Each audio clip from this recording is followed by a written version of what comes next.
Cardoso, eu vou pedir no seu destaque agora que você faça um resumo do resto que o Dracena falou. Tá. É muito importante essa entrevista, né? O Dracena, ele deu algumas opiniões e citou alguns fatos também, né? Isso que o Wagner falou, que eu concordo completamente com tudo que o Wagner falou, e que o Santos cairia se o Edu Dracena não chegasse, é uma opinião do Edu, não tem como a gente discutir.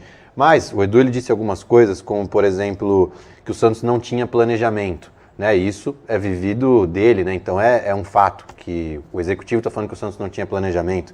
O Edu falou que a carta branca era só teoria, na prática ela não existia, que nunca o presidente chegou para ele e falou, você tem um valor X para gastar em jogadores, que isso não existia. O Edu tinha que chegar e falar assim, eu quero tal jogador. Aí o Rueda falava, dá ou não dá, é caro ou é barato, né? Então a cada dia o Edu ia descobrindo como que ele poderia trabalhar, né? Então isso também é um fato, não é uma opinião, e que é algo muito importante.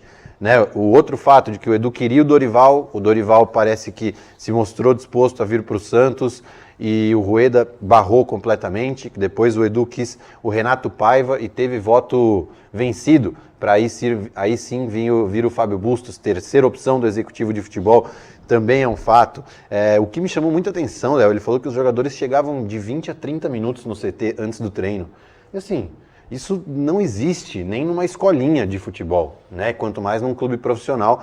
É no mínimo 1 hora que os jogadores chegam antes para ter se trocarem, passar por exames, conversar com fisiologista, conversar com comissão, para daí sim irem para o campo treinar. E isso não acontecia no Santos, mostra uma total falta de conhecimento de como funciona o futebol, né?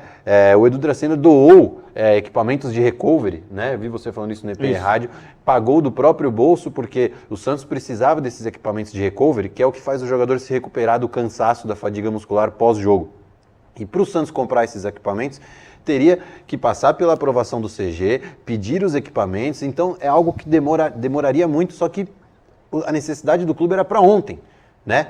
Então o Edu pagou do próprio bolso, na hora que saiu não quis o reembolso, então não estou dizendo que o Edu Dracena é o bonzinho porque doou, estou dizendo da falta de planejamento do Santos, da falta de conhecimento do Santos de como funciona o futebol, né? Então estou olhando aqui mais alguma, que o Santos queria diminuir o orçamento em 30% de 2021 para 2022, então se já sofreu tudo que sofreu em 21, imagina se realmente diminuísse 30% aí do orçamento. Então, algumas coisas aí que o Edu afirmou que são fatos, né, não existem opiniões, que são muito preocupantes mesmo em relação a essa administração do Santos aí, Léo.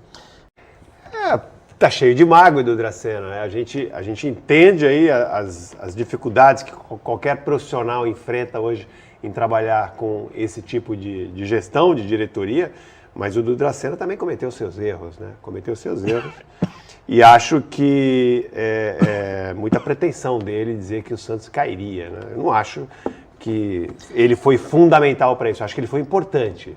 Acho que ele foi muito importante. Mas o trabalho do Carille, a volta do Marcos Leonardo, naquele momento em que ele volta e começa a fazer um gol atrás do outro, isso, para mim, foram fundamentais. Principalmente o trabalho do Carille. De todos ali, acho que o Carille é o que tem mais mérito. E por isso que eu já aponto uma grande falha do Edu Dracena, que foi essa gestão, né, da situação do Carille. Todo mundo sabe, o Carille e ele não tem um bom relacionamento desde a época em que trabalhavam juntos no Corinthians. O Edu Dracena foi deixado meio de lado pelo Carille quando o Carille era treinador do Corinthians. Ele trouxe essa mágoa para cá, né? Quando ele chega, o Carille já era o treinador, ele não tinha como mudar. E pelo bom trabalho que o Carille consegue fazer na reta final do Campeonato Brasileiro 2021, ele também não tem clima para mudar. Até hoje eu lembro da entrevista, vocês devem lembrar, porque havia aquela indefinição, o Carille fica para a temporada 2022, não fica, e aí num momento acho que ele é pressionado pela diretoria para ir lá e dar uma satisfação. Ele, antes de uma coletiva, acho que era a apresentação de algum jogador que estava chegando, ele vai lá e fala, olha, o Carille está mantido, né? Foi após o empate contra o Cuiabá, última rodada do Campeonato Brasileiro. Ele muito a contragosto, né? Assim, visivelmente, né? Sentou, anunciou com cara de poucos amigos, senta, anuncia, vai embora. E aí todo mundo sabe o que aconteceu, ele esperou o primeiro deslize ali do Carille no início da temporada 2022 e demite o que para mim foi o melhor técnico contratado por essa gestão.